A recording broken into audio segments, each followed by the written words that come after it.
and the clerk's office has refused to grant access. I So- heard about that. So that issue is up on a writ at the moment. So, Yes, and I think that, I mean, I don't know how the clerk would have more authority than a court order coming from you, so.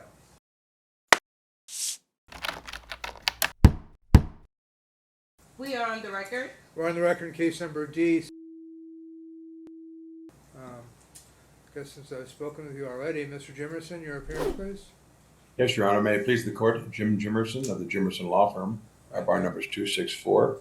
And I'm present with our paralegal, Shahana Pacelli. And I believe our client is appearing by Zoom separately from our offices. Right. Mr.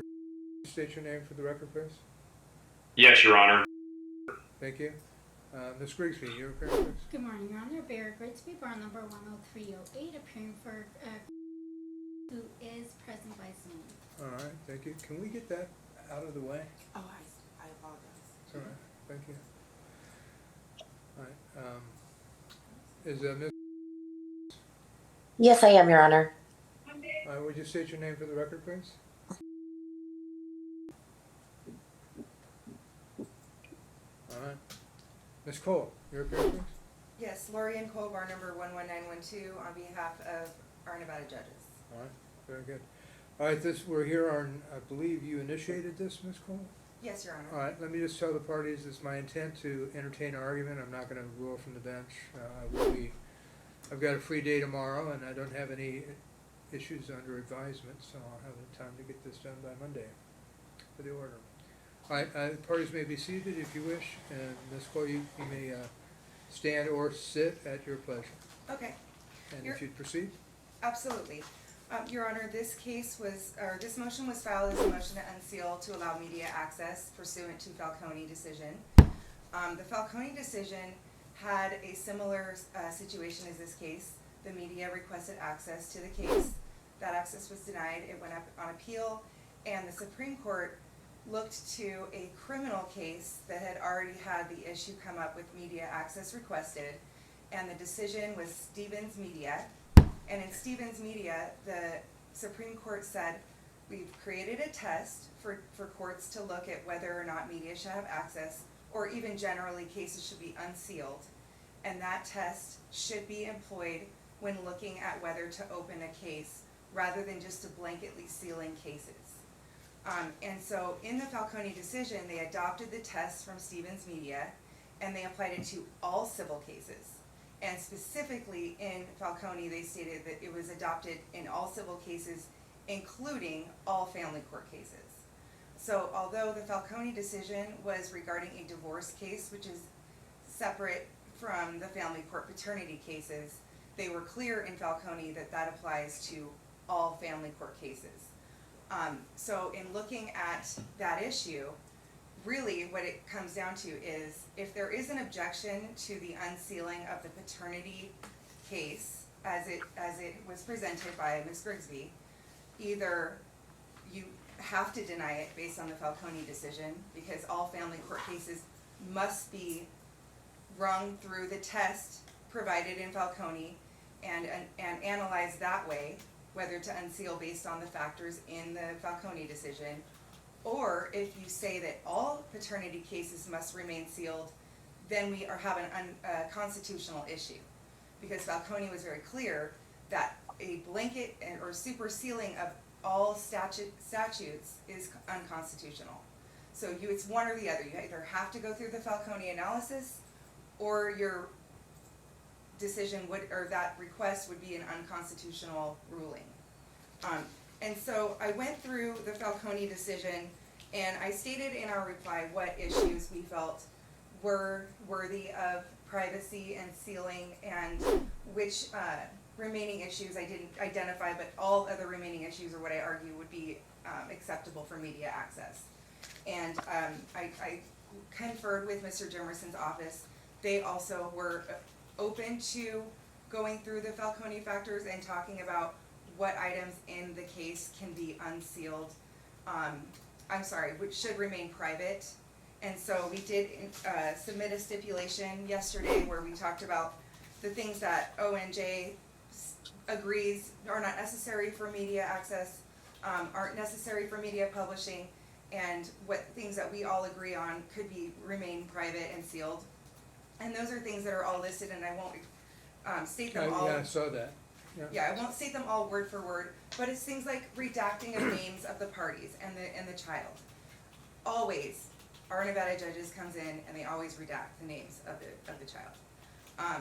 Things like putting the case on Odyssey so we can look up when hearings are coming up, or the name of the documents that have been filed, but not actually being able to access the pleadings themselves, because ONJ isn't really interested in going in and opening up all the individual pleadings, and there might be things in those individual pleadings that the parties don't want the public to see. So, for example, if there are pleadings that talk about evaluations the child has undergone, or interviews that the child had, or medical records that are confidential or protected, we wouldn't have any access to looking or reviewing those, even if they were quoted inside of pleadings, because we're not asking to access the actual pleadings in the case. As it stands right now, because of the super sealing and P cases, we can't even open the case at all to see what the next hearing date is.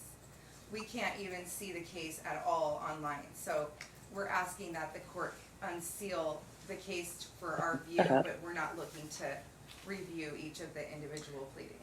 All right, do you know, because I don't know, do we have the technology to enable you to essentially view the index of hearings without seeing anything else? Yes, it's something that's done in many cases on the Odyssey already. So typically when cases are sealed, not the ones that are P, because for some reason those are invisible to the public or to the attorneys, but other cases, they only unseal portions. So a lot of the cases that you see on Odyssey, you can only access the orders, and all the rest of them are not accessible. So it's certainly something the clerk could easily do. Okay. If we ordered it that way. And then obviously we would not be recording or videoing any child testimony. That would not be something that ONJ would do as a part of the compromise of privacy interests.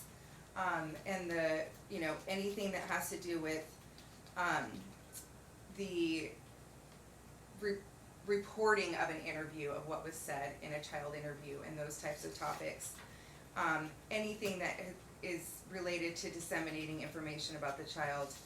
And, if the court would like, I know you're taking this under advisement, so you can look in that in a little bit more detail, but my analysis of the factors in Falcone and the negotiations that we have had with the plaintiff's counsel, I believe that the stipulations that we entered into are a reasonable result of the analysis in the Falcone decision that equally allows media access into the courtroom, but also protects the privacy concerns of the parties, and especially in relation to the minor child, considering the sensitive topics today. And I will also just make one more reminder to the court. There is an accompanying criminal case, Right. and so media access has already been granted in that case.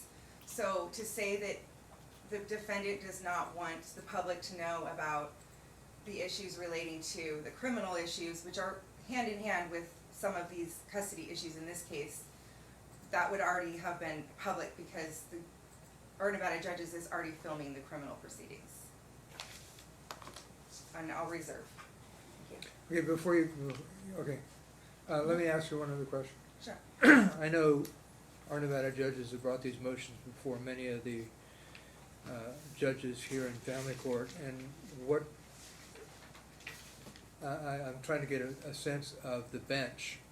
Have they generally been granted, or they've been generally denied? What's the status of other motions before the family court? That's a really good question. At the very beginning, when our Nevada judges started asking for access, there were some denials, but those were taken up on a writ, and those writs were granted.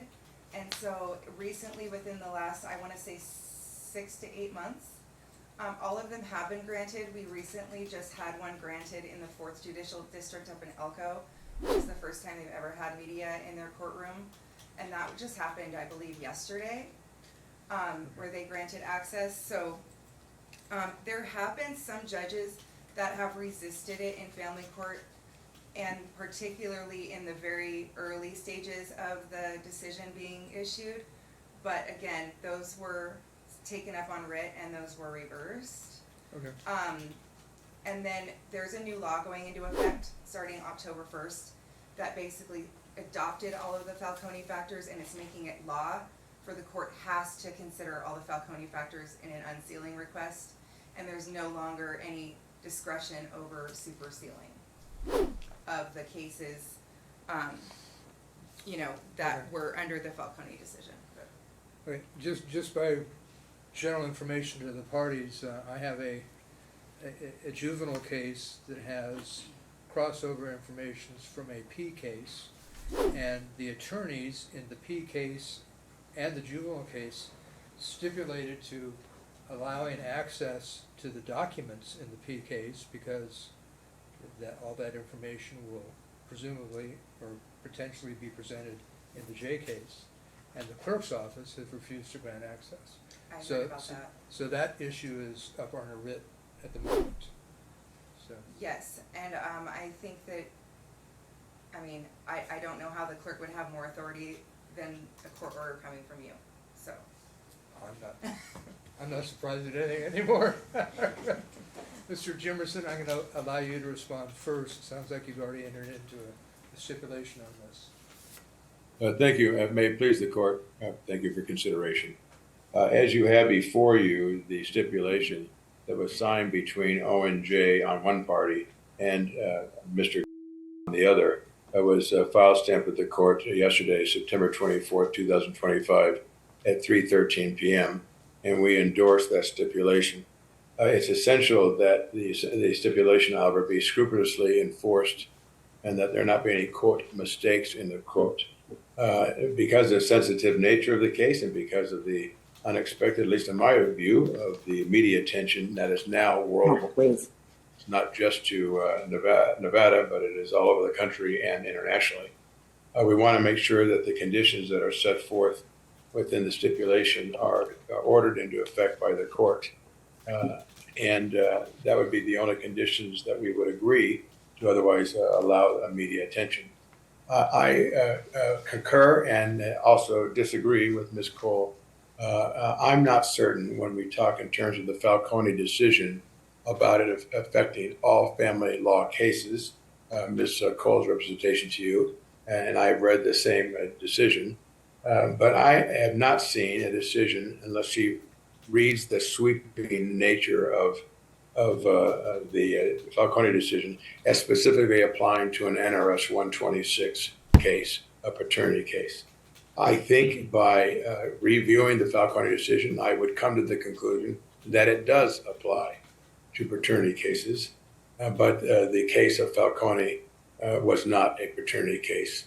And so I reserve my judgment on how the Nevada Supreme Court would rule on that. I do believe by analogy and by the language of the court that they wanted to open up the court, and they're of course trying to resolve a clash in two public policy matters that are quite important to both sides: public access to the public and the person's need for privacy, and particularly protecting children. And this stipulation emphasizes that point. In this case, it's a little bit different wrinkle than perhaps the Falcone decision, because here the child's welfare, a 10-year-old boy's welfare is at stake here. Exactly, douchebag. And I think that is what the court should consider. I paused, Your Honor, because Ms. used a profanity towards me off your record, Judge, which is why I paused. And I just was surprised by her gross statement. So if you would follow the stipulation, that would be what it is. One is that there would be a limited unsealing of the Odyssey case, permitting the visibility of the case, but restricting access to the view and download on all filed documents. B is that Mr. name shall remain redacted from the Odyssey portal and shall not be visible to the public and shall not be disclosed during any public hearings in which we're having this matter being addressed if you enforce the order or accept this order as we have proposed it. Number C, names of the plaintiff and the child at issue in the case and any information that could be used to identify or locate the minor child or dad during the hearing trial shall be redacted, bleeped out from any ONJ productions. D, that public access to the courtroom for the hearings and trial shall be restricted as provided for at page 23, lines 4-7 of plaintiff's response to motion to unseal filed on August 20th, 2025, which shall be incorporated herein by reference with the exception of ONJ or ONJ agents for the purpose of the ONJ task. And so we do want you to include, if you accept this, that we incorporate, but in a written order, the actual language within lines 4-7 of page 22 of our responsive brief. The fifth condition was ONJ shall not video or record the minor child during this case for any purpose and shall not have their cameras in the courtroom when the child is present, provided, however, that for purposes of this section, the child shall only be in the courtroom to testify in the case or provide alternative testimony in this case. Then I digress briefly, Judge. We have a motion here to request that the court consider an interview process as opposed to witness stand Q&A as an alternative means with the lawyers present and the therapist present, but without either parent being present. We envision that would take place at the time of the trial, which is scheduled in mid-November 2025. Because I think that if you strictly interpret the term interview, then you would have either the court or a court's representative doing the interview. Then you'd need to have an interview, written up, and then it would have the issues, added issues of hearsay objections, because it would be a scrivener's interpretation of the words of the child. So I do think that we should dispense with that, and but in a more comfortable environment or setting, whether it be in your court's chambers or the like, that we hear from the child directly to avoid any hearsay objections from Ms. Grigsby or Mrs. And that we address that way. Now going on to factor F, page 3 of the stipulation, there shall be no dissemination of any information regarding the child by either party, including recording of the child, disclosure to the child's name, image, and identifying information. In G, ONG has no objection to the court converting the child's testimony, a portion of the case, to a private interview in chambers with the child's therapist present for emotional support, as requested by Mr. In his pending counter motion filed August 20th, 2025. And lastly, condition H, that the agreement hereto do not preclude ONJ from requesting more access in the future. For example, if a hearing is missed and JAV's video is needed or a court order is entered on an issue where no hearing occurred, that would be agreeable to us. Again, I think ultimately it is all going to be subject to Your Honor's exercise of its sound discretion.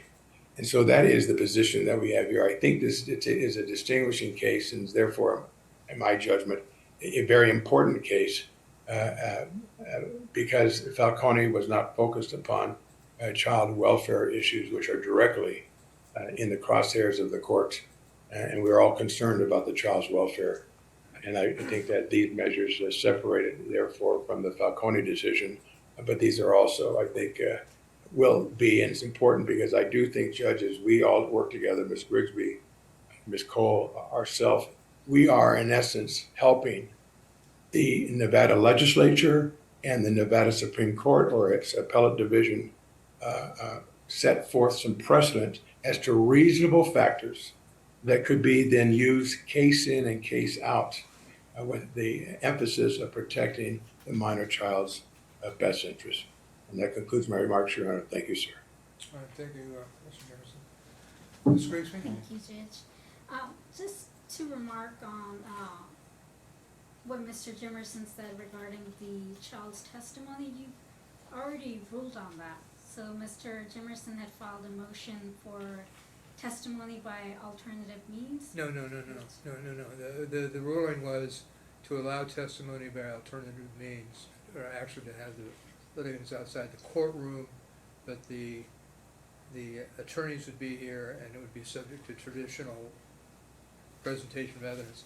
I understand the request from Mr. Jimmerson at this point is, and agreed to by O&J, the request is that rather than formally conduct the proceedings, it's a more informal setting where either myself or someone I've designated engages in more of a discussion with the child, eliciting information, with any follow-up that the litigants may desire to have asked, or explored, I should say, rather than asked.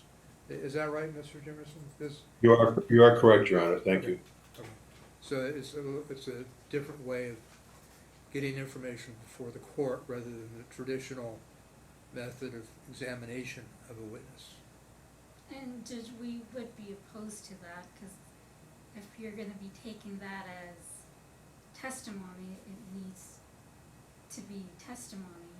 And you've already granted the motion for, by alternative means, so I'm not sure what the reasoning is for, I believe that was actually the original motion where Mr. Jimmerson had asked that, it be done in chambers, and you had denied that, and you had said, no, we'll do the alternative means where the parents aren't present, but the child will give testimony with the attorney. Yeah, I think it's just maybe a little bit more nuisance. We may want to save that issue for another day. And Okay. I'll just say the reason it's not going to take place in my chambers is I don't have a camera in my chambers, and regardless of the format of how the information is elicited from the child, it needs to be recorded for the record.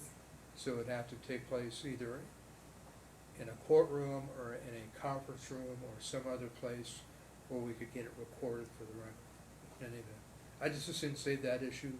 Okay. for Oh, well, another I day. just, Okay. All right. I didn't know that was an issue, so I just wanted to comment on that. But I do agree with Mr. Jimmerson in that I don't believe Falcone applies to paternity cases. I think if you're going to apply that, then you would have to rule that NRS 126.211 is unconstitutional, because the way it's currently written, it states that any hearing or trial held under this chapter must be held in closed court without admittance to any person other than those necessary to the action of proceeding.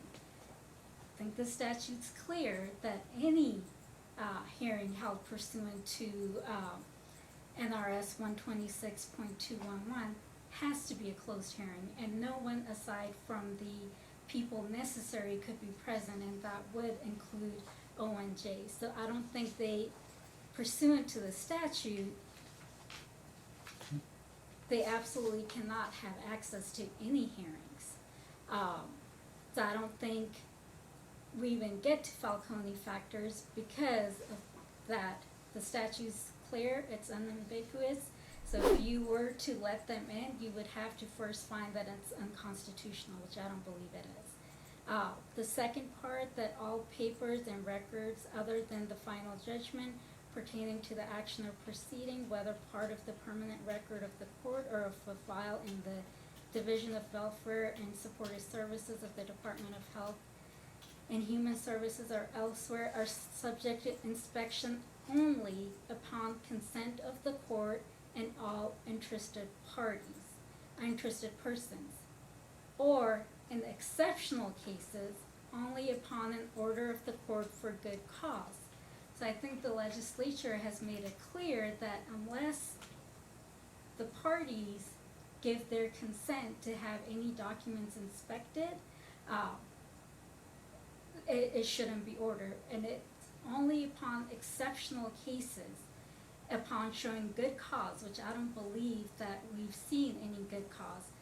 The criminal case is very different. Criminal cases are open to the public. So having access to the criminal case, I don't think affects anything in our case, which are presumptively closed.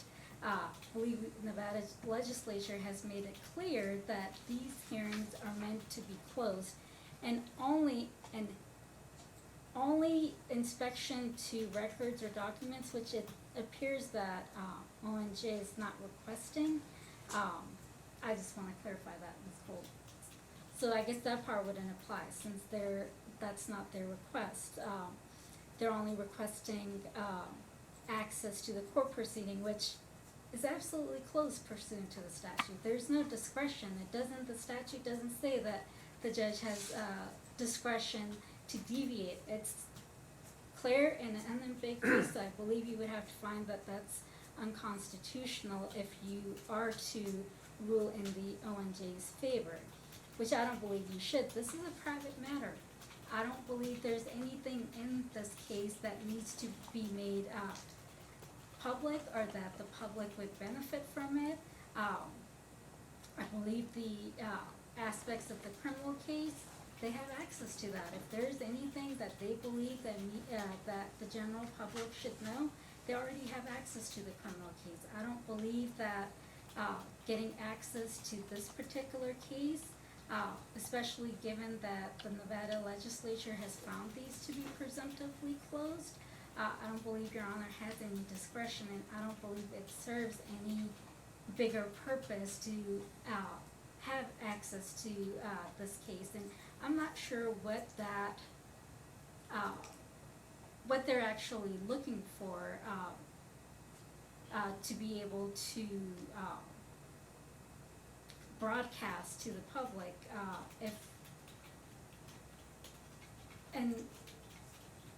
if Your Honor finds that, I think Your Honor would have to find that it's unconstitutional in order to give them any type of access, which I don't think they should be allowed. And I'm not sure if, and I could be wrong, because I can't access cases that I'm not the attorney on. So I haven't had, I know, like custody cases, divorce cases we can access. Those are the only ones that show up on Odyssey if I'm not the attorney of record. But child custody cases, those are all sealed. So those don't come up unless I'm the attorney of record. So I don't know if there is a way from the clerk's office to give them access to hearing dates. And the statute's silent on hearing dates, so I don't have a problem with them knowing what the hearing dates are, but absolutely object to media accessing the trial date. I thank you. May I respond? May, Okay. First, Your Honor, just Ms. Grigsby, not to Mr. Jimmerson. thank you. Yeah. May I? I would like to direct the court, when you take this under advisement, to the argument that we made in our reply, because it was directly addressing the argument that Ms. Grigsby just gave, and I know Your Honor is gonna take this under advisement and read everything, and so, every single piece of the analysis responding to that argument is laid out in the reply that we filed. But briefly on that issue, so the issue before the court today is whether or not the decision in Falcone, which related to a divorce case, the NRS 125.080 statute, is the same that the court should apply for a paternity case, which is the 126.211. Their argument, or Ms. Grigsby's argument, is that it's distinguishable from Falcone because it's the paternity statute, and Mr. Jimmerson alluded to that argument as well. I just want to quote, first of all, for the record, what the Falcone decision said. Quote, "Family law proceedings are presumptively open, as they have been traditionally open across the country, and the openness of the proceedings plays a significant role in the functioning of family court." So, and there's more language in the Falcone decision that talks about it expanding the test for opening the courtroom to media from a criminal case to all civil cases, quote, "including family court cases." So the argument that the paternity statute does not apply to the Falcone decision is basically the same thing as me telling the court paternity cases are not family court. So if the court does not consider a paternity case to be family court, then that would be the conclusion that would logically flow from what the Falcone court says. And I don't think that any logical decision on paternity not being a family court case could be resulted. Family court is certainly custody, certainly paternity, certainly divorce, and other items, adoptions, Yeah, and then Miss- other things. Ms. So- Cole, let me interrupt you right quick, because Mhm. you're making me feel young again. Isn't that kind of dicta? That statement was not necessary to the holding that they made in the case, was it? The holding in the case was all civil cases are presumptively open. That was one of the holdings. Right. And then from there, because that's the whole point of the Falcone decision, there was only at that time a criminal decision on opening court cases. Gotcha. They expanded it to all civil cases, which is an actually extremely important holding in Falcone, because that is what gives us the ability to start with a presumption of openness and then go to the factors of whether or not, the closure serves a compelling interest, there's a probability that et cetera, the factors. Okay, so back to my argument. So, the second argument that was made, aside from the fact that paternity statutes are not family court, which we all know is false, is that the court has to now decide that this statute is unconstitutional. Now, there's only one way that the court can apply the strict scrutiny test of a statute. Usually, yes, you would go by the strict language of the statute, the 126 statute that says all cases must be closed. But there is an exception to that, and that's if there's only two ways to interpret that statute and one of them is rendered unconstitutional, you must go with the constitutional option. And that's in State versus Castaneda. It's also in my brief. It says when the language of a statute admits of two constructions, one of which would render it constitutional and valid, and the other unconstitutional and void, that construction should be adopted, which will save the statute. So, we all know, based on the Falcone decision, that all cases are presumptively open. It would be unconstitutional to seal all family court cases because of the First Amendment. So, now we can't go by the strict language of 126. We have to go by what the court said in Falcone. Now, the court in Falcone didn't specifically name 126, but it did name all family court cases. Right. And once we get to that, then we know what the court wants us to do. They want us to go through the factors and decide at that point whether or not the court is serving the compelling interests of the privacy and the other factors in Falcone. So, in a way, Ms. Grigsby is correct. Ms. Grigsby is saying that we are asking the court to render the strict construction of 126.211 to be unconstitutional. That's exactly what we're doing. Because there's no way to reconcile what the court has already stated must happen in cases in family court, which is presumptively open, then we go to whether they should be closed, versus the language if you strictly read what the 126.211 says. And that's what we're asking you to do today, and I, again, laid out more of that argument in my brief. Thank you. Okay. Thank you. There was one more comment, I apologize. This is sort of a sidebar, side issue, just to think about. But if you think about the intent of the legislature with closing paternity cases in the first place, and again, this is just me thinking about this, paternity cases were likely sealed in the initiation of the case because you didn't want parents that weren't actually the biological parents to have public, the public knowing that they might be the father of a child they actually didn't father. That's part of the purpose of sealing a paternity case, initially. Now, in this case, we've established paternity. Now we're on a regular custody case, just like the C cases. There's no distinction between this case being a P case, for what we're functioning in, and a custody case, which is a C case. The only difference in a paternity case is it starts out without the establishment of paternity. And that's long past in this case. Right. Thank you. Alex here. We did get a favorable ruling from the judge, so stick around till the end of the video and I'll go over that with all of you. Right. I'm not sure this is necessarily an aside, but it's a thought in my mind, and I just wanna, if you all care to comment, I wanna give each one of you the opportunity to do so. Of course, my bailiwick, for the majority of my judicial experience, has been child abuse and neglect. And we have a statute that talks about confidentiality of proceedings in child abuse and neglect, and it's interesting, it's got one section talks about those proceedings are presumptively open unless the court makes a finding that it should be closed based upon the best interests of the child. And another section that says those proceedings are presumptively closed unless the court makes a finding it's in the best interest of the child to open. And while this is a paternity format, we've all been talking about the effect on a child of these proceedings.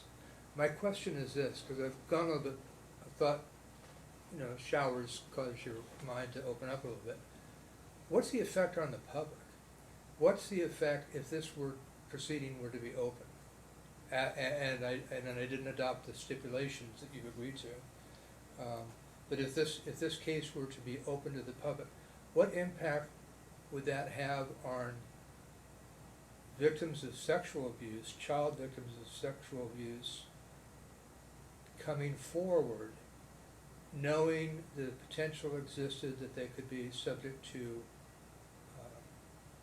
media scrutiny and publication of that information?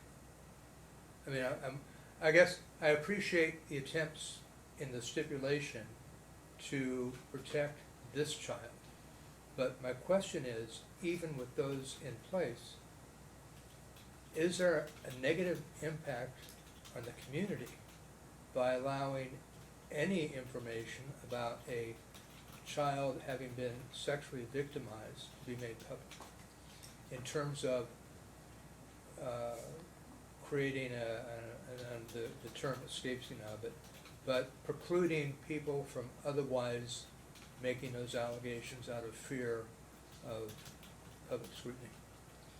I'll ask you first, and I'd like to hear from Mr. Jimmerson and Ms. Grigsby as well. Well, if the court recalls when we first came in and talked about this case, there is already an presumptively open criminal case going on. So when you talk about victims of a serious crime, as your question suggests, Right. that's already going to be something that has been known for as long as we can remember, because the criminal case isn't sealed. So the criminal case can always be accessed by the public, and so I don't think that it would affect or deter a victim from coming forward, because it's already known that a criminal case is open to the public. So it wouldn't change or affect that issue, because it's already known. Yeah, I understand your argument. Ms. Grigsby, you Yes. don't have to, if you care to no. comment, you may. I think there's a difference with the criminal case, because in the criminal case, they only use initials. So they do take steps to protect the victim. So it's not like the name of the victims are fully open for the public, because even in this case, the child's name's not put out there. So there have been protections that have been taken, but if we're to open this one, I think there is the potential of that, and it's not just, for under family law, you have adoptions, which are presumptively closed. You have juvenile delinquency, that falls under here, juvenile dependency. So when we're saying that, I don't believe the Supreme Court meant that all family law cases should be open, because even when I'm filing an appeal to the Supreme Court, I have to send it in when I'm doing a juvenile dependency case, because they don't file those. So I think when the Supreme Court takes steps towards that in their own filings, where we can't mention a child's name in a juvenile dependency, I don't believe that they intended for all family law cases to be open.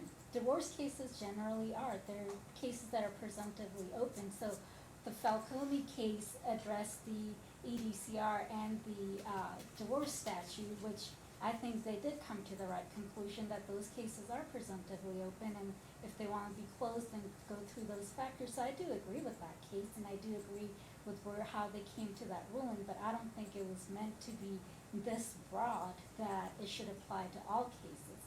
I think the ones that are presumptively closed, that the legislature has ruled on that, I don't see the Supreme Court opening those. I mean, I guess if it's taken up, that we'll find out, but I don't see that happening, because I think it is for the protection of the child. So they do look at how is this going to affect the child, who's largely the main focus of the case. Thank you. Mr. Jimmerson, do you care to respond? You don't have to. I do, sir, if you don't mind, please. First, the decision that is being placed before you is an important one, even a monumentally important one. I find myself agreeing with both counsel, as my own thoughts are a third view. First, ONJ performs a very important role to meet the public's interest and right to know, and their inquiries have been found to be appropriate on a 4-3 vote from the Nevada Supreme Court, expressing a public policy that it decried and set forth in the Falcone decision. I do believe that all family law cases, if that's the proper interpretation, would include paternity cases under NRS 126 and would not be excluded. But I also believe that, as I've emphasized and Mr. emphasized, that the protection of this minor child is absolutely at the forefront of his mind and his desires and the best interests of the child. And we support that. And we've been careful to craft conditions that would hopefully achieve that goal. The presence of the criminal case is important because, as Ms. Grigsby acknowledges, the public is going to be exposed to all the nitty-gritty, including the transcript of the grand jury proceedings. Rather unusual statement, but it's on file with the court clerk, and the interest of the public has been significant, if not huge, and been broadcast across several nations outside of the U.S., in addition to the U.S., of course. And I do think that that is evident that there is a presumptive public proceeding in a criminal case, and also, as you pointed out, in a divorce case. So now you're talking about the middle ground. You're talking about a blend between a domestic relations or divorce case, presumptively open, and with the Falcone decision now conclusively open, at least for that one precedent. And you have the criminal case, which is certainly open, and there's no debate. And then you have the blend of domestic relation issues, could be assets acquired during the paternal relationship. But you're talking about children born out of wedlock without the benefit of marriage, whose interests now are being focused upon. And both counsel, Ms. Cole and Ms. Grigsby, I commend both of them, emphasize that indeed the child's best interest is the issue before you in a more crystallized, focused manner than perhaps would be seen in the criminal case or in the domestic relations cases like Falcone. So how do you balance that? And that is the judge's responsibility, but you've been doing it for 40 years.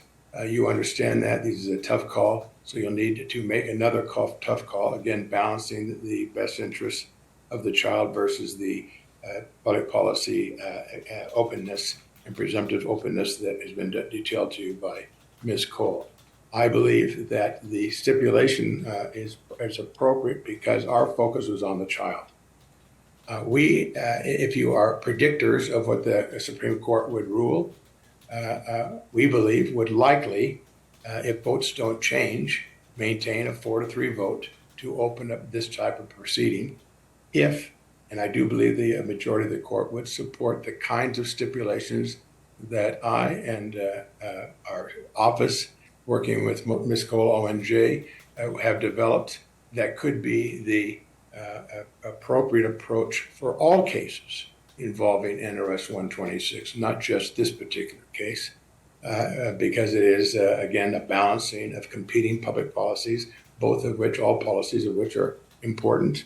And so it's a balancing test that you need to apply.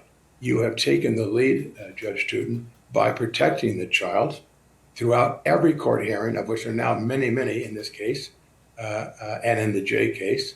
That has been your focus, is to protect the minor child. And we do so, including making the reference to the minor child as the description without referencing his name, without referencing any particular identifying features about the child. That's what we do as lawyers and officers of the court, to try to meet the court's concerns and to protect the child. So I take the position that with the protections that are essential here, I do think you protect the child's best interests. And again, we don't have a specific ruling where NRS 126 is specifically referenced in Falcone. We do have the broad and sweeping language that Ms. Cole was very careful to articulate to the court, and ultimately you need to make that call. I would like to conclude with one important point. We cannot stand to have an order issued by you today for which a writ might be issued by Ms. Grigsby if it were to go against her, or vice versa, Ms. Cole taking a writ, and lose our trial date. This child's welfare is at the stake in the heart of this case. We have a mid-November trial date, and we are seeking to go to trial if the matter cannot be resolved by stipulation in working with Ms. and her fine counsel. But I do caution the court to allow us to go to trial and complete this matter. How the criminal case resolves itself with the current trial date of April of 2026, I do not know. And certainly the child may be called upon at that time to speak again under oath with regard to the events that caused him to be so brutally abused, but as alleged in this case. But I ask you to allow us to complete the D case, to set in permanent form orders of primary physical custody, or sole physical custody and joint legal custody, or if we need to, primary physical custody or sole physical custody, awarding to Mr. tie-breaking authority if there ever be dispute. We're not trying to freeze anyone out, but we are attempting to protect this child. Thank you, Judge. I appreciate it. I hope to have a decision by Monday, or in file. Thank you all very much for your arguments and your pleadings. And Judge, just so you understand, our trial in mid-November is seeking sole physical custody over the minor child. That's the issue for the day if Ms. Grigsby and I cannot resolve it beforehand. All right. Thank you very much. Alex, here we did get a final written decision from District Court Judge Robert Teuton. In that decision, he declined to strike down the statute as unconstitutional. However, he did nonetheless apply the strict scrutiny analysis under the Falcone decision, and upon conducting that analysis, he did agree that our Nevada judges should have the right to deploy cameras to the proceedings under very rigorous restrictions, which we will be complying with, which we do believe are reasonable under the circumstances of the case. And I also wanted to mention that Judge Teuton's concerns as to child sexual assault hearings being closed under the law, that actually was discussed in Massachusetts. The Massachusetts legislature did create a statute where they banned press access to these types of cases. And those arguments that you heard articulated by Ms. Grigsby and the concerns expressed by the judge were discussed at the Supreme Court of the United States, and the Supreme Court of the United States nonetheless struck down the statute as unconstitutional. They sympathized with the notion that these cases may involve sensitive issues, but having sympathized with that notion, they decided that the judge presiding over the case should have the discretion to make that decision on a case-by-case basis. In other words, judges do have the power to limit access to these proceedings, but legislatures do not have the right to ban access. In other words, deprive the judge of the discretion to make that decision. And as far as the analysis of the Falcone decision, it is the corporation's position that it does apply to all family law proceedings. In the Falcone case, the context was divorce. The context was not paternity. So they did not mention whether or not they were going to strike down 126.211. However, they did mention that they were expanding the Stevens Media case from criminal cases to all civil cases, including family court cases. And that is why, at least in my opinion, the Rupert Murdoch lawyers were forced to argue in that case. In fact, we filmed the Supreme Court oral arguments in case you guys want to watch it. Rupert Murdoch's lawyers and perhaps the other Murdochs involved in the case were basically forced to argue that trust cases are not civil or criminal, and they were forced to sort of go into the experience and logic test to try and distinguish those cases from the Falcone decision. It's a very difficult argument to make. As Lorien Cole pointed out, you basically have to say that paternity cases are not family court cases. That's basically what you're forcing yourself to say. Or perhaps somehow go through the experience and logic test and argue that these cases involving unmarried parties are for whatever reason different than the cases involving married parties. It's a very weird position to be put into, and that's, in my opinion, what the Supreme Court of Nevada wanted. So, again, we have access to the case, and we will go ahead and cover the case electronically. And I suppose if anyone has any questions, you can post them down in the comments below. We'll see you guys next time.